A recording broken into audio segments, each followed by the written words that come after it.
एक बार प्रेम से बोलिए जीवुत वाहन भगवान के जय। नमस्कार, आप सभी का मेरे चैनल में एक बार फिर से स्वागत है। 2023 में जितिया या जीत पुत्रिका ज्योतिया व्रत कब है, पूजा विधि और शुभ मुहूर्त कथा पारण का समय क्या है, आइए इसकी जानकारी विस्तार से प्राप्त करते हैं। जितिया व्रत में महिलाएं 24 घंटे का निर्जला उपवास रखती हैं। इस व्रत के पुण्य प्रताप से संतान की आयु लंबी होती है। इस साल 2023 में जितिया 6 अक्टूबर को है। हिंदू धर्म में जितिया पर्व का विशेष महत्व है।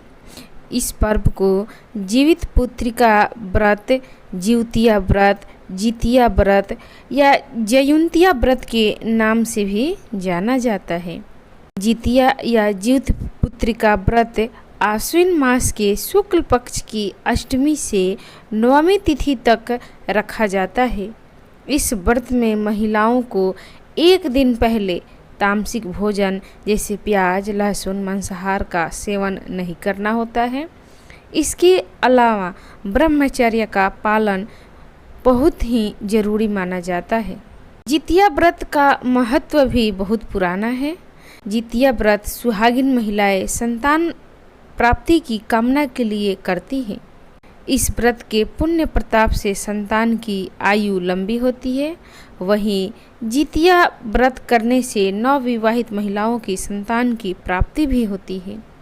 जीवित पुत्रिका व्रत आश्विन मास के कृष्ण पक्ष की अष्टमी तिथि को मनाया जाता है।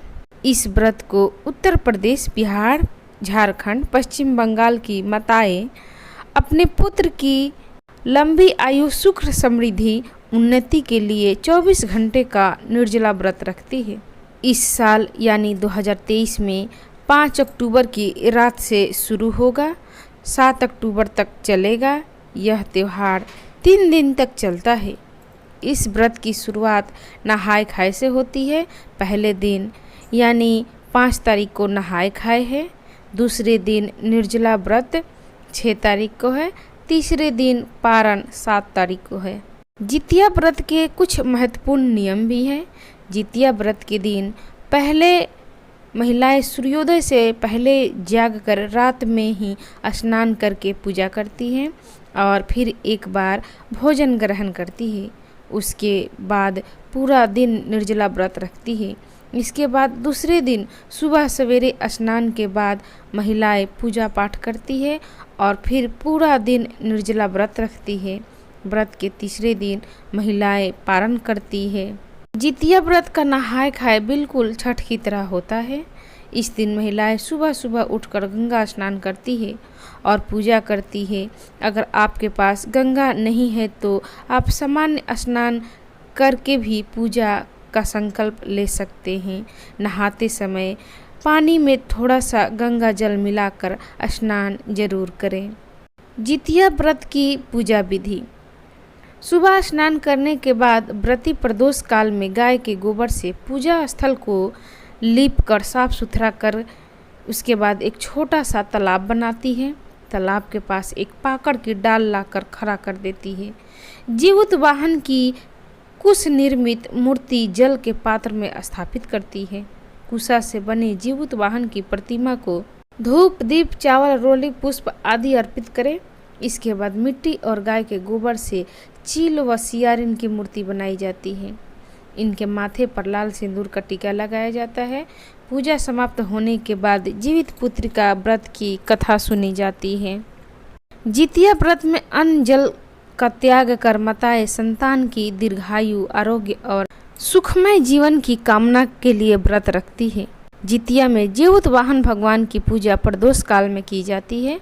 इस बार जितिया का व्रत 6 अक्टूबर को रखा जाएगा। आइए सुनते हैं जितिया व्रत की पौराणिक कथा। महाभारत युद्ध के दौरान अश्वत्थामा पिता की मौत का समाचार सुनकर बेहद नाराज हो गया। वे मन में बदले की भावना लेकर पांडवों के शिविर में पहुंच गया। शिविर में 5 लोग सो रहे थे। जिसे अश्वत्थामा ने पांडव समझकर मृत्यु लोक पहुंचा दिया। मारे गए ये 5 लोग द्रौपदी की संतान कही जाती है। इस घटना के बाद अर्जुन ने अश्वत्थामा को बंदी बनाकर उनकी दिव्य मणि छीन ली, जिससे क्रोधित होकर अश्वत्थामा ने गर्भ में पल रहे अभिमन्यु के बच्चे को मौत के घाट उतार दिया। इसके बाद भगवान कृष्ण ने अभिमन्यु की पत्नी उत्तरा की अजन्मी संतान को अपने सभी पुण्य का फल देकर गर्भ में ही जीवित कर दिया। गर्भ में पल रहे इस बच्चे को जीवित पुत्रिका का नाम दिया गया।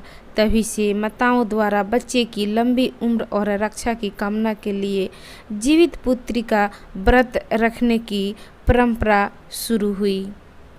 तो भक्तगण, ये थी जीवित पुत्रिका जीवतिया से जुड़ी संपूर्ण जानकारी। आपको कैसी लगी?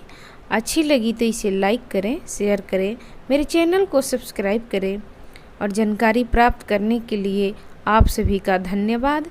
नमस्कार। जीवित पुत्रिका की हार्दिक शुभकामना। धन्यवाद।